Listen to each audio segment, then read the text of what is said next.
Welcome to the course From Vision to Practice in Jewish Education.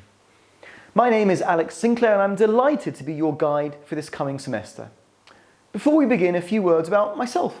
I have a doctorate in Jewish education from here, the Melton Center of Jewish Education of the Hebrew University.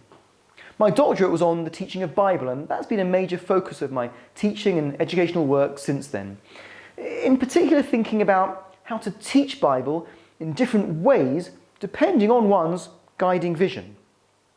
I've also done a lot of writing and teaching about the place of Israel in Jewish education, how we think, talk and teach about the real Israel in diaspora Jewish education.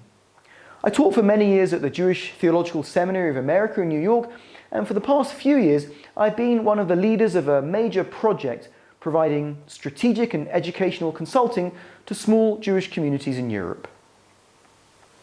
I've also dabbled in fiction and recently completed my first novel, a thriller set in contemporary Israel. I hope that by the time you're actually taking this course, that novel will be available for purchase.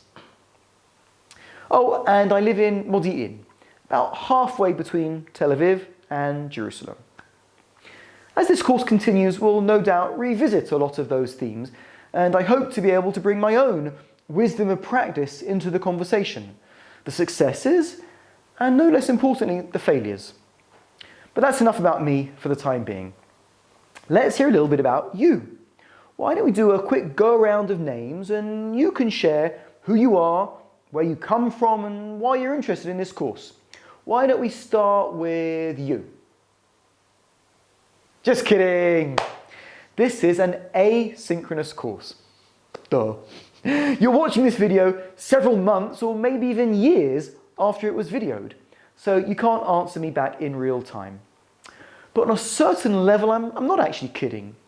One of the most important factors in asynchronous education is the way that we build a learning community despite the fact that we're all on different continents and different time zones. There are different elements in this course, and these videos are just one of those elements. Of course, the readings are an important other element, and probably much more important than whatever I have to say.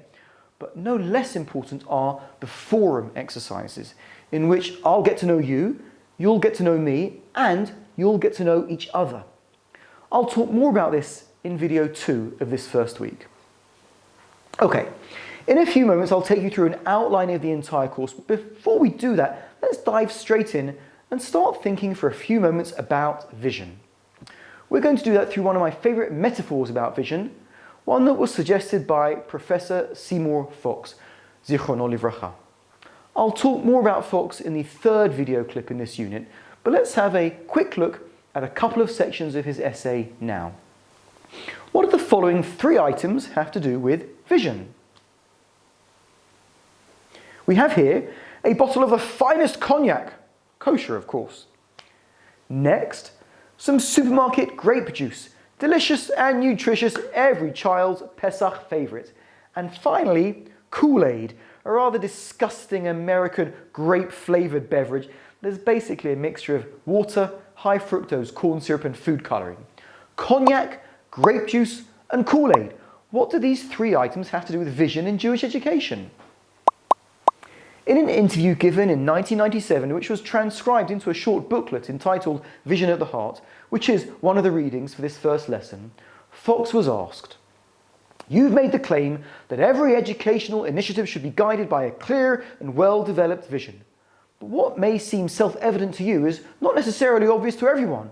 What makes you willing to allocate so much time and energy to what some people might view as an introductory or preliminary step in the creation of a new enterprise?" And here's what Fox answered. "If you begin a new project with serious ideas and lofty ideals, some people will criticize you for being too grandiose or for too much thinking. And it is true that in the normal course of events, you will invariably fall short of your carefully thought out vision. But that's the way of the world. If you start with cognac, you'll be lucky to end up with grape juice. But that's not a bad result when you consider the alternative. If you start with grape juice, you'll probably end up with Kool-Aid. Let me put it another way, continues Fox. Education that is essentially paro, that's neutral and doesn't take a strong stand, has little chance of succeeding. In my experience, says Fox, all effective education has at its foundation a distinct and well-considered vision. Now, Fox's statement is both challenging and liberating. It's challenging because it requires us as Jewish educators to think about the cognac, never stop aspiring to that highest level of vision. But it's liberating too because Fox is telling us up front that we'll never ever reach that cognac, and that's okay. Grape juice as a result is okay. But then it's challenging again. Don't make the mistake, says Fox, of aspiring only to the grape juice. Don't compromise in our aspirations, but be forgiving of ourselves in assessing our real-life pragmatic results. In essence, this course is an exploration of Fox's claim in that statement, but also a critique of it. It's an exploration of it because I deeply believe that Fox was correct, that good education does require vision at its heart, and that too often we forget this crucial element. We're going to be exploring what educational vision means, why it matters, and how to build your own educational vision. But the course is also going to be a bit of a critique of Fox, because we're going to see that even though Fox himself was very clear that vision had to be translated into practice, this is much harder than it sounds, and it's much rarer than it should be. I hope that in this course I'll be helping you explore that translation from vision into practice in ways that don't often happen very much in the Jewish educational world. In clip 3 of this lesson, we'll explore a little bit more about what we actually mean by vision. But before we get there, let's do a short brainstorming activity about what we mean by vision at this stage of the course. In educational speak, we call this checking for prior knowledge. Now, what I want you to do is to see what you understand by the term vision now, at this stage. So I'd like you to pause and spend a few minutes thinking about how you would currently define the term. If you've already read this unit's readings, then you can use insights from them, but even if not, you can just do the exercise based on your current understanding and thinking about the term educational vision. Now, I'd like to suggest that we do this in a rather different way though. Rather than simply writing out a definition of vision or whatever, I'd like you to create your own taboo card. Taboo is a popular game in the US and the UK and maybe other places as well, in which players have to describe words without using 5 other keywords written on the card. So, for example, you might get a card with the word car on it, and the 5 other words would be wheels, transport, drive, engine, and sit. And your challenge is to describe the word car without using any of those other words. Give it a try. Here are a couple of other examples that I found online. So, I want you to create a taboo card for the term vision.